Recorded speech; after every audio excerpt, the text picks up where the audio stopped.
This Tuesday, Jews all over the world are celebrating the birthday, the 120th birthday, of the Lubavitcher Rebbe, Rabbi Menachem M. Schneerson, the leader, the seventh leader of the Chabad Lubavitch movement, but in truth, a world leader.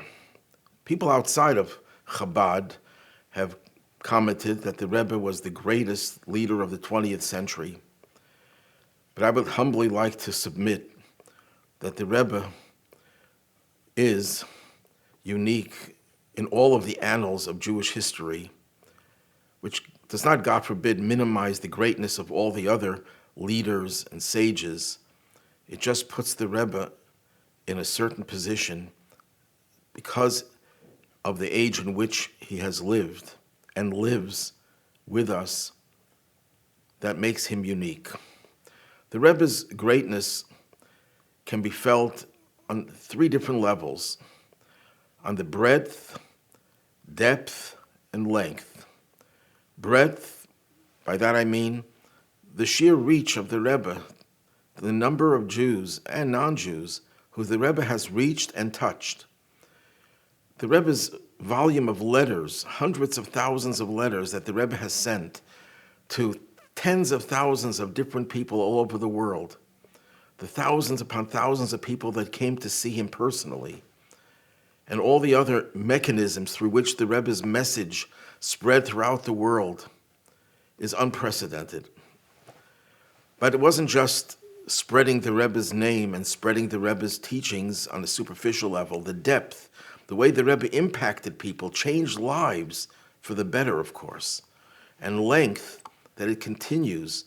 The Rebbe's influence has reached people who in turn reached other people, who in turn reached the third and fourth generation. Who knows how many generations of people have extended from the Rebbe's influence. The Rebbe might be the most famous of Jewish leaders of the present era, but the Rebbe is still an enigma. This is just one of the many paradoxes of the Rebbe. The Rebbe, by nature, as he himself said, is a very introverted person who shunned the limelight before he was Rebbe and really resisted strenuously accepting the mantle of leadership.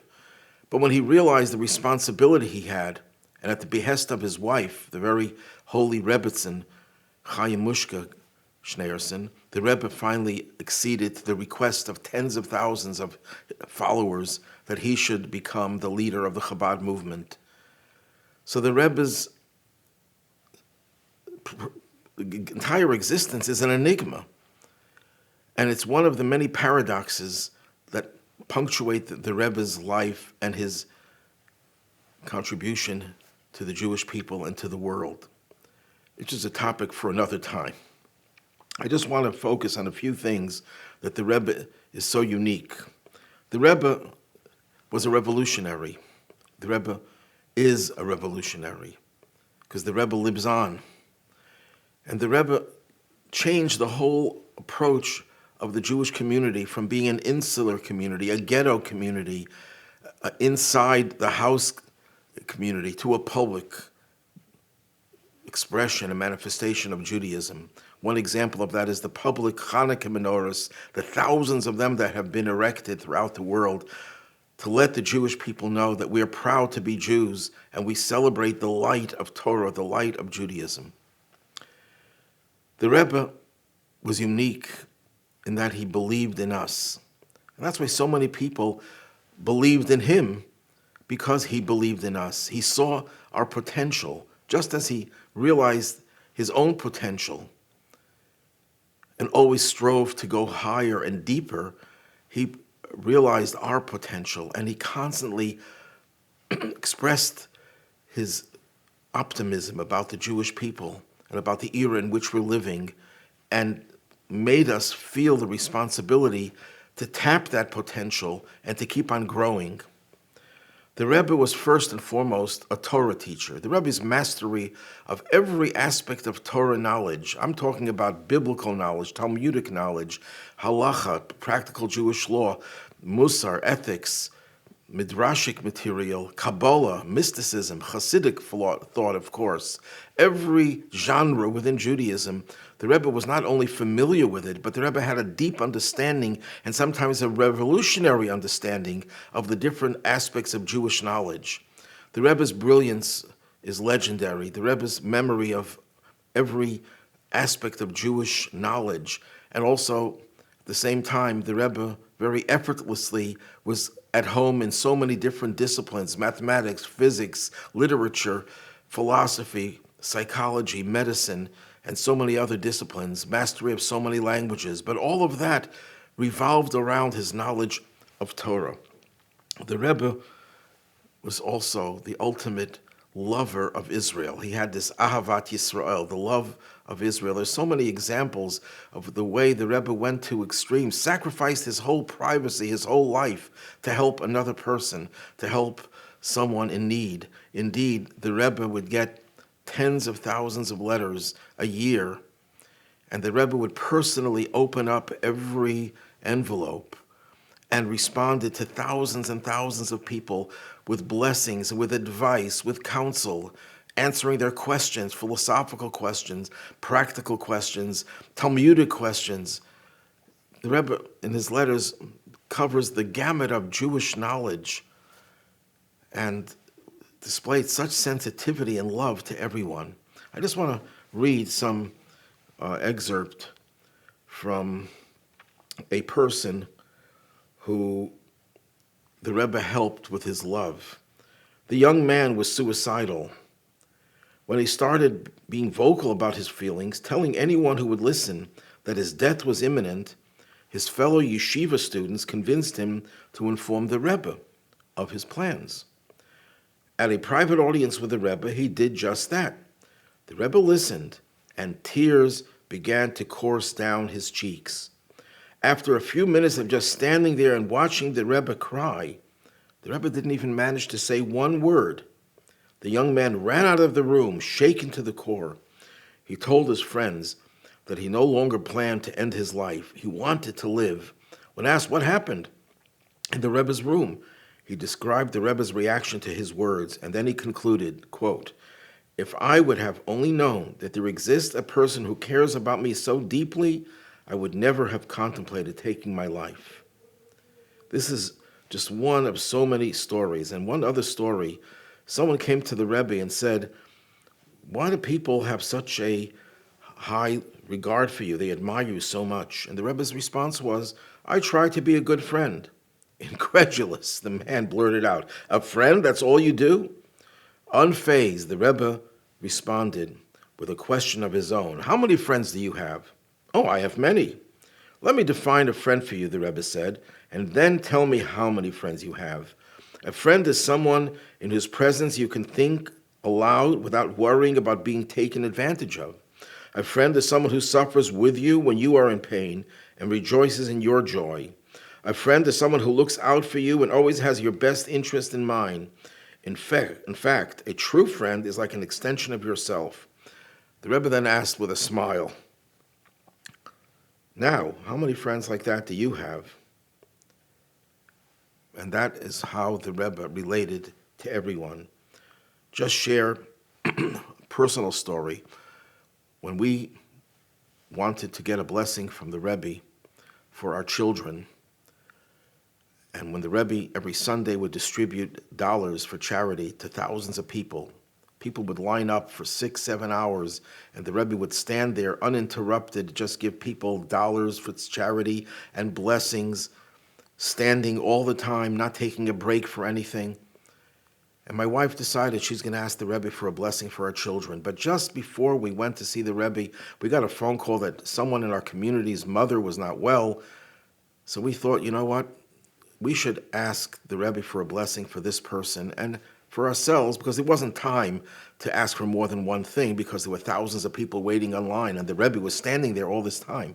So we decided that we're only going to ask the Rebbe for that person's medical situation, and we'll ask for a blessing for our children some other time. But my wife was thinking to herself, I'd really love to ask the Rebbe about our children, but I'm not going to, at this time at least. So the Rebbe gives her $1, and she asks for a blessing for that person, and the Rebbe responds, and she walks away. And when we walk away from the Rebbe, we don't do it with our backs, so she's facing the Rebbe as she's walking out, and the Rebbe suddenly stops the line, turns around to her with a big fatherly smile, says, and you should have a lot of nachas from them, which is a blessing you give for children. Have a lot of pleasure, contentment, satisfaction from your children. The Rebbe read her mind, a mother's mind for her children, and took advantage of that opportunity and gave her the blessing she was seeking. This is just one of tens of thousands of stories. The Rebbe's sensitivity in general to the way he spoke, never wanting to use not just words that are not pure, of course, obviously, but always positive, never talking about negative things in a negative way, always in a positive way. And there's stories legendary about that as well. The Rebbe's devotion to the people whom he led through prayer was also legendary. The Rebbe would go in the last years twice a week, minimal, to the cemetery, to the gravesite of his father-in-law, to pray and mention the names of the tens of thousands of people who wrote to him for his blessing. And everyone, the Rebbe would say, I will mention your name at the gravesite of my father-in-law. And the Rebbe did that. And he would stand there in the cold of the winter, in the heat of the summer, sometimes for hours and hours, repeating the names of the people who asked him for a blessing. I just want to read from a diary of a colleague of mine, a classmate of mine, going back to 1966. Rabbi Shalom Dovber Volpa is the one who wrote this. And he says like this, yesterday, the Rebbe went to the Ohel, the gravesite of his father-in-law, and stood on his feet for 8 hours in the blazing sun. The Rebbe doesn't eat before going there. When he came back, he was pale. It is a painful realization to think that as we sit in our air-conditioned room, the Rebbe stands in the sun for us. It is incomprehensible how the Rebbe does this. This past Thursday night, the Rebbe had a farbrengen, a gathering for thousands of people, and it lasted 6 hours. The Rebbe was speaking for most of those 6 hours until 3 a.m.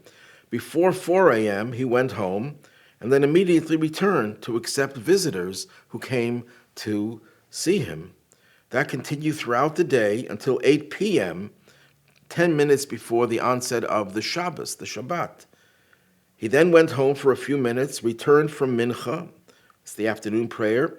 He went home very late Friday night to eat his meal and had another gathering for Farbrengen Shabbos afternoon for another 4.5 hours, speaking most of the time. And now on Sunday, he spent 8 hours at the Ohel in the summer heat. This is a typical weekend for the Rebbe, and there are so many other stories. How he managed to do that is obviously something that we cannot comprehend. The Rebbe unleashed mitzvah campaigns to get every Jew to do one more mitzvah, whether it is for men to put on tefillin, whether it was for women to light Shabbos candles. Millions of Jews participated in one way or another in doing another mitzvah and another mitzvah. The Rebbe's miracles are legendary. The Rebbe's prophecies came true in incredible ways, predicting the collapse of the Soviet Union when everyone said that would never happen. The Rebbe was the ultimate communicator. The Rebbe's teachings have spread throughout the whole world. The Rebbe has authored well over 200 volumes of Torah teachings, besides all the tens of thousands of letters that have yet to be published. So we're talking about an output of several hundred, 300-400 volumes perhaps, if everything would be printed. And these teachings were disseminated. When the Rebbe would speak, there'd be a hookup that would be heard all over the world. The Rebbe established Torah classes throughout the world. Hundreds of thousands of Jews are studying Torah because of the Rebbe's initiative. The Rebbe promoted the role of the Jewish woman. Every Chabad rabbi doesn't work by himself. He works as a team with his wife. It's like having two rabbis for the price of one. But who encouraged this? Bringing out the special qualities that women have and their ability to teach and their ability to bring warmth to other parched souls. The Rebbe strongly celebrated the power of youth. Even the 60s youth who rebelled against the establishment, the Rebbe said, channel that energy into the right way. Don't decry it. Don't put it down. Channel it. The Rebbe did not like senior citizens retiring from life. He wanted them to continue working, continue studying and learning, and established hundreds of classes for senior citizens specifically.